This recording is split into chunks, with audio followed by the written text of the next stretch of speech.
Right, okay, I think we have a live on YouTube. Let me just see if I can make this work. Just give me a moment because I'm new to this. Okay,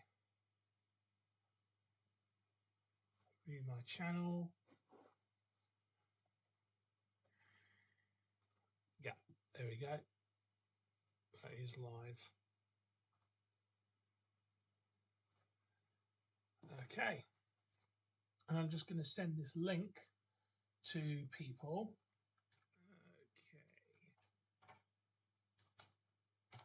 Okay, view my channel.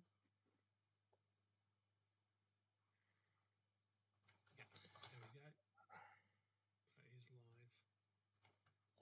Okay, I'm just going to send this link through to people so we can get this through to people. Okay.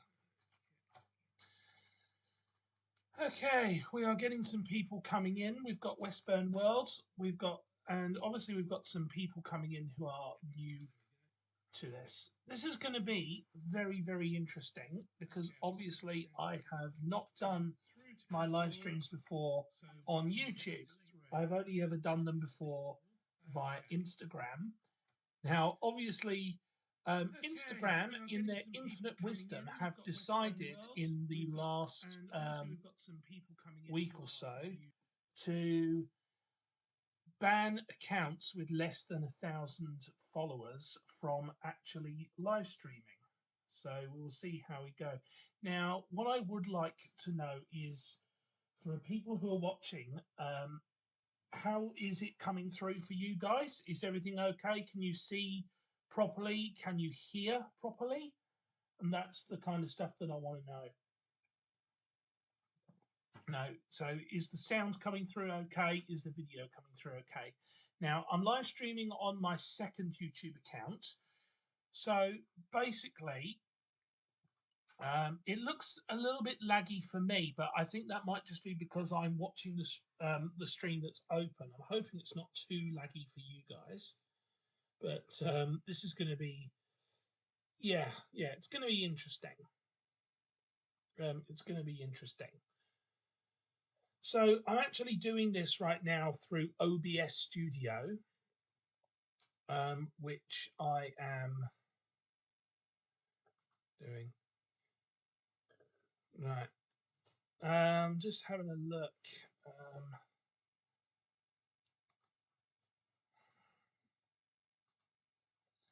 Yeah.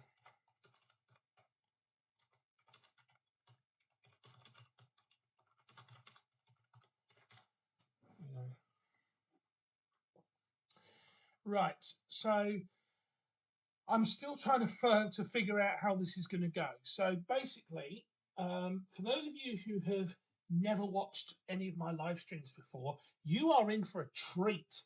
So for the last few years or so, I've been doing a weekly live stream on Instagram, which has just been sort of a general stream where I talk about all sorts of news and ongoing things to do with my interests. So we talk buses, we talk lifts, we talk fire alarms, we talk hand dryers, we talk, we talk, street lighting, all sorts of things.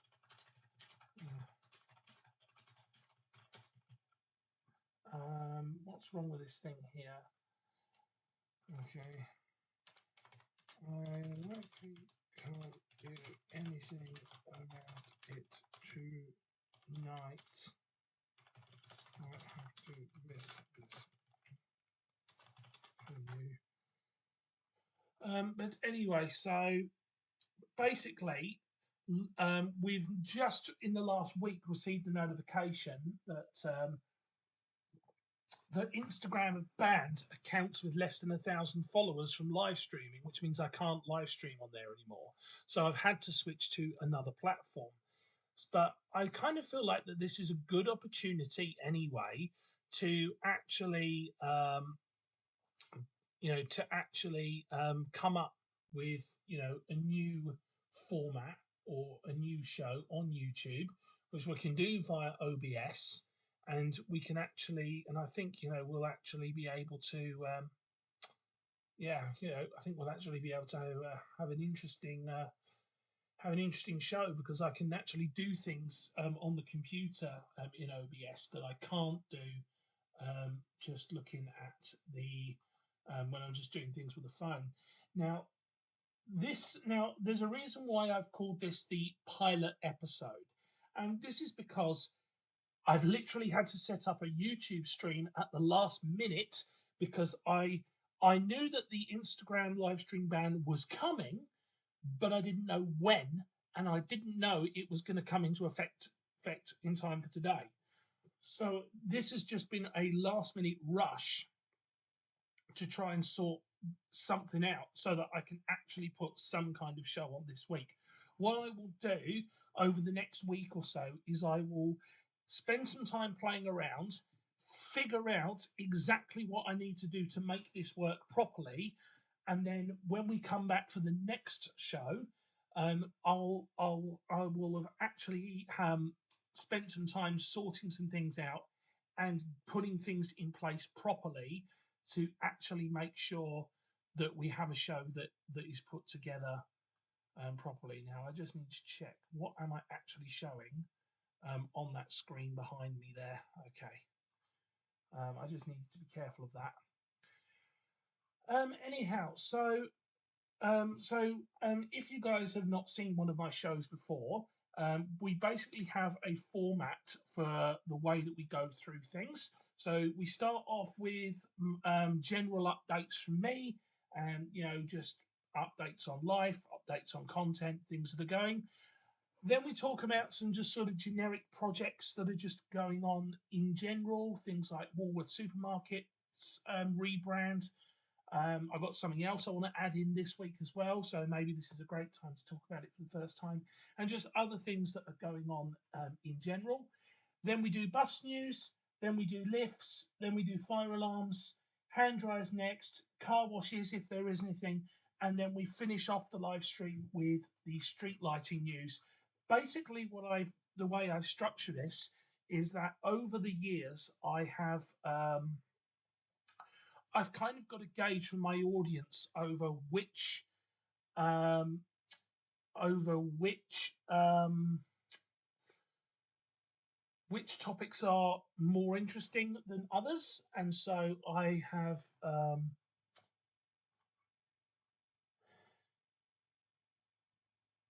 yeah, but yeah. So basically, yeah. So I am. Sorry, I was just distracted by something there. But basically, I'm trying to get it so that the stuff that people are more interested in is at the start of the live stream, and the stuff that people are less interested in is near the end. So that if people start to drop out after they've already listened to the stuff they're interested in, and then they want to leave, then it doesn't really matter. Okay, so going through, first of all, now, I have got the chat feed up. Now, the only thing I will say about the chat is that I don't necessarily have the time to respond to every question that gets asked. The thing with the way I run my streams is that if I'm currently talking about one thing, I will keep talking about that thing till I've finished on it. I don't like to keep having to interrupt myself to answer questions all the time. So if I see a question and I have a good answer for it, then I'll answer it. But just so that you know that answering questions is not guaranteed. So I don't want. So what I don't want is I don't want people to be to be repeatedly asking questions over and over and over again, because that's not what I want to do. If I don't answer your question, tough shit. That reminds me. The other thing about my live streams, there is bad language, there is swearing. That's just who I am, and that's the kind of person that I am, and I make no apologies for it. This is not a children's show. We can all handle it. Right, now I'm aware that my delay in getting this set up means we've already lost about 15 minutes of time, so we better get on with it. Fortunately, content update wise, there's not really a lot to say from me in terms of content, because I haven't posted anything on YouTube at all in the last week or so. So there's nothing else, there's nothing in the content area for me to talk about. So we're going to go straight over and into the Woolworths updates. So there's actually a few things happening with regards to Woolworths at the moment. Now, I just got to work out. Right, we don't want that.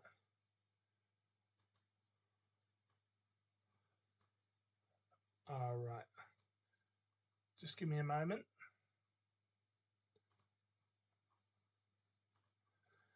Okay, so just give me a moment while I just work out how I'm going to do this, because I just need to make sure that this fits the screen properly in the way that I want it to. Okay, so yeah, like I say, I'm still getting things worked out here because this was a bit of a rush job. Okay, so starting off with Woolworths supermarkets in the Wellington region, the Woolworths store in Kilbirnie is the first one that we are going to look at today. Might just expand that a little bit more. So Woolworths in Kilbirnie, as you will see, is the most recent store in Wellington to have fully completed an exterior renovation from Countdown over to Woolworths. Some fire alarm panel pictures there, and this is from the other side, looking over the car park. This store already had a full newer style green exterior, so I don't really know if they've bothered to repaint it or not. Inside the store is still original at this stage. Yeah, I also do, yeah, there's also some fire alarm related stuff in here. But yeah, as you can see from the picture here, there's nothing really changed inside the store. It's still very much looking the same as it was previously. So there's not a lot really to go on there. But we will. But certainly, I think over the coming weeks, they will most certainly get on to doing some interior renovation work there, and we'll start to see that come through.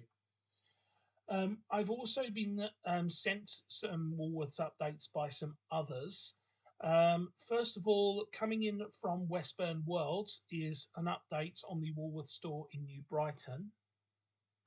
And I just need to make sure that I have this set up in the right position. Oops, no, I don't want to do that. Okay, so from New Brighton here, I'm just going to hide that in a second. Okay, so from New Brighton, the new signage is in place and they're almost done with the store renovation. And we can see the inside of the store here looking very, very nice, nicely refurbished here as well. Looking really cool. Cool. And very fresh. Very, very nice. Aside from that, I'm just going to file that email. I've got a lot of emails in here today, so I just need to file this one away so that I can, so that I know I've already covered that. In addition from that, the store in Fielding has been rebranded as well. This is just a screenshot from a YouTube video, and you can just make out in the background here where the store in Fielding has received its Woolworths rebranding. Thanks to Love Kiwi Rail for sending that one through. I know he's watching, but he's not able to be in the chat at this point in time. And then also, but I think the most interesting one is the one that's coming from Mr. T3224, which is one of the two stores in Johnsonville. Now, Johnsonville Johnsonville is very interesting because Johnsonville is one of those locations that actually has two countdown stores. And the reason why it has two stores is this actually goes back to when Countdown and Woolworths used to be two separate supermarket chains here in NZ before they merged. So this store was originally Woolworths. The other store that's attached to the shopping centre was originally Countdown. Both of them have since become Countdowns. Now, the Johnsonville situation has always been a little bit interesting because the one by the Johnsonville Mall is the only remaining Countdown in the country that still has the old Countdown logo. It's never received the Woolworth style Apple logo. And there's been a lot of toing and froing going on around that particular store. I believe that the main reason for that is because they keep talking about doing refurbishments to Johnsonville Shopping Centre, and then every time someone announces plans to do something with that shopping centre, it goes nowhere, and then we end up back at square one. So no, there's never really been any work done to that supermarket because they always keep saying that, oh yeah, the shopping centre is going to be redeveloped, and then it doesn't happen. So it's kind of left that whole supermarket in a spell of limbo. And rather interestingly, this particular store, this is the other store, has also remained not as outdated, but still somewhat outdated. But as we can see from the scaffolding here, we can see that they clearly are going to start the process now of rebranding this store over to the new Woolworths branding thing there, and they're obviously going to be bringing in some green paint and putting some new green paint on the outside of the store there, and actually getting this store done up. So once that's complete, it'll then be interesting to see what actually happens with the store in Johnsonville Mall. I think the issue for Woolworths is that they're in a position where they have the only two supermarkets in the centre of Johnsonville. There's no pack and save there. You've only got Porirua for Countdown, or then all the way over in Kilbirnie or the Hut. And there's no New World in Johnsonville either. There's one in Churton Park, and there's a small one up in Kandala. I think the worry for Woolworths is that if they relinquish that site that they have in Johnsonville Mall, they're basically opening the door for one of their competitors to come in and open a New World or a pack and save there, which they don't want. So they're basically sitting on both of these stores so that they can prevent one of their competitors from taking one of them over. So yeah, so that's the situation there, and I think that's pretty much it for our Woolworths this week. Yes, it is. Now, fortunately, when it comes to bus news, rather fortunately, we can keep this relatively brief. There's not actually a huge amount that we need to talk about. But the first one I want to talk about is this. Now, this is an interesting one. So this is Kinetic 2120. This is one of the 50-something Scania K270s that Kinetic operates or has been operating since 2008. So these were purchased around 2008, just after Stagecoach was purchased by Infratil. They were originally split between Auckland and Wellington, mostly Auckland, and then eventually the whole fleet was transferred to Auckland with these lovely bubble-shaped design-like bodies. Now, most of these have been in service in urban service in Auckland since 2008, like I say. This is the first example that we've seen of one that's actually been transferred out of urban service. But not only that, as you can clearly see by the picture, they have converted it to single door. So that is a very interesting thing. So for those of you who aren't aware, GoBus is owned by Kinetic and has been owned by Kinetic for quite some time.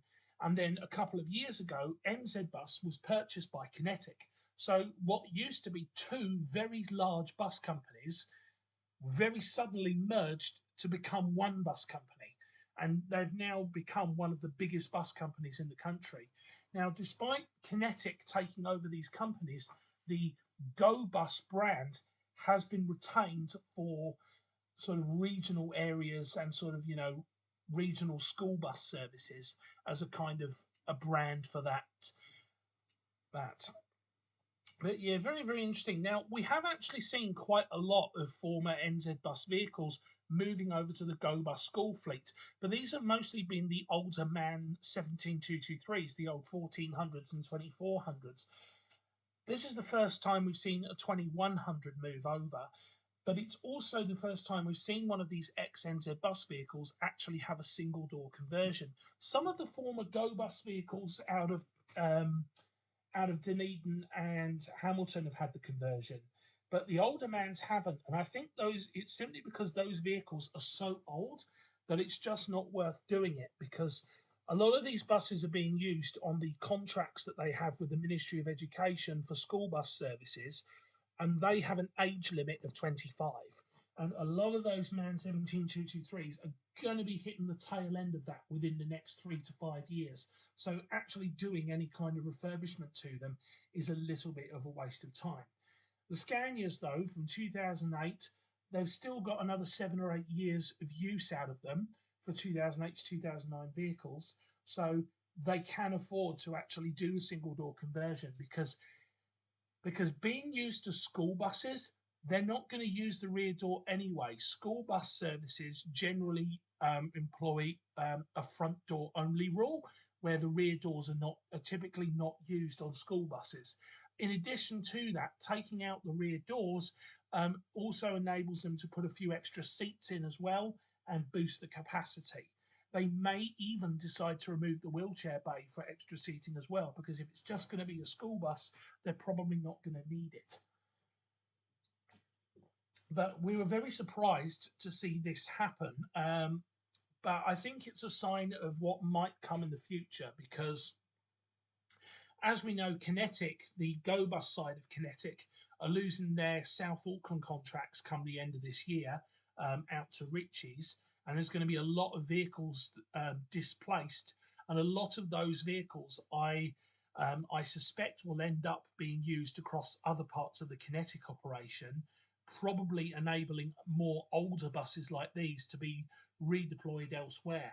So I think we'll probably see more of this type of thing as we move forward. Now, the other main bit of New Zealand bus news I have tonight is this. This is Ritchie's 4005. Now, those of you who followed the Instagram live streams will remember that we talked a few weeks ago when this bus's twin sister launched. This is a Global Bus Ventures electric bus, New Zealand built, of course. And we talked a few weeks ago when 4004 launched. This is the second of those two vehicles that were ordered. This is the second of those two that has now hit the roads in Christchurch, which is very, very nice and really, really cool to actually see that. So that is pretty cool. Now, aside from that, there was only one other bus-related thing I had for this week, and to be honest, it's not even really news. It's more sort of an anecdote, as it were. This happened to me just last night. It didn't happen to me, but I saw it.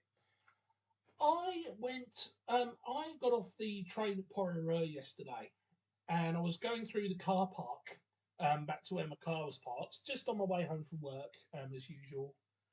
And I went through the car park, and suddenly I hear this vehicle reversing.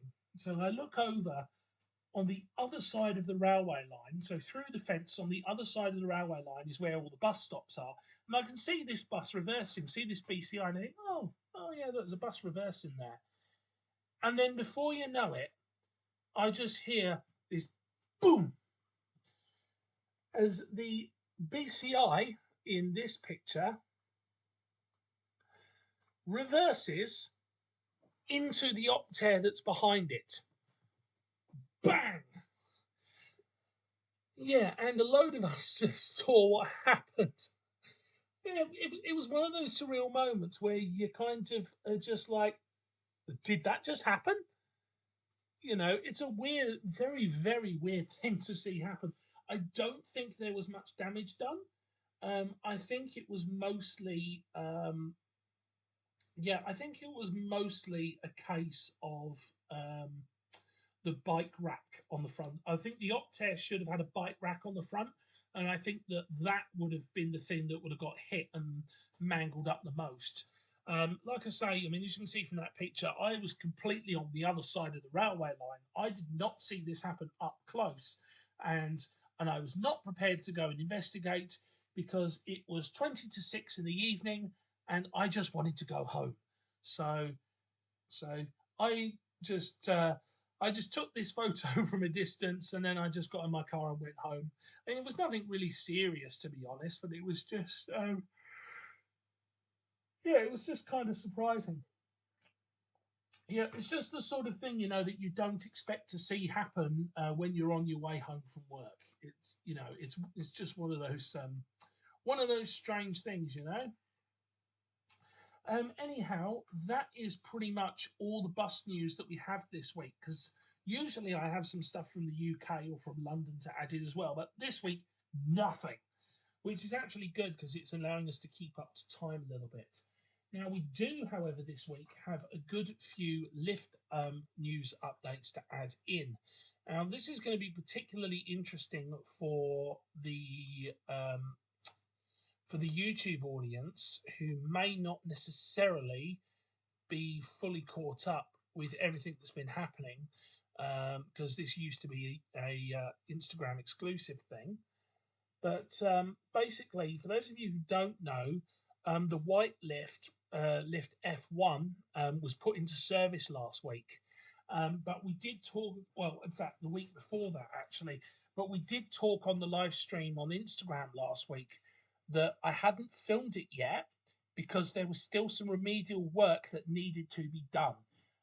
The indicators were still on the outside, were still displaying the wrong floors, and the inside buttons still needed some tweaking. So when this lift was ordered, somebody, I think it was at Schindler, made a mistake and they ordered this. And for some reason, they thought that this lift served levels 2, 3, and 4. It doesn't. The floor numbering for the white lift is L1 and 2, or ground 1 and 2, whichever way you want to put it. So they're still having to finish that off. Now, normally, I wouldn't think much of this. I just thought, well, that's not my problem. I'm going to film it anyway. The thing is, because I work at the hospital, I don't really want to put a video out on YouTube showcasing a lift that's had a half-assed job done, especially when I've been following this so closely and I've seen how hard the engineers have been working. I think that's a little bit unfair to them, and I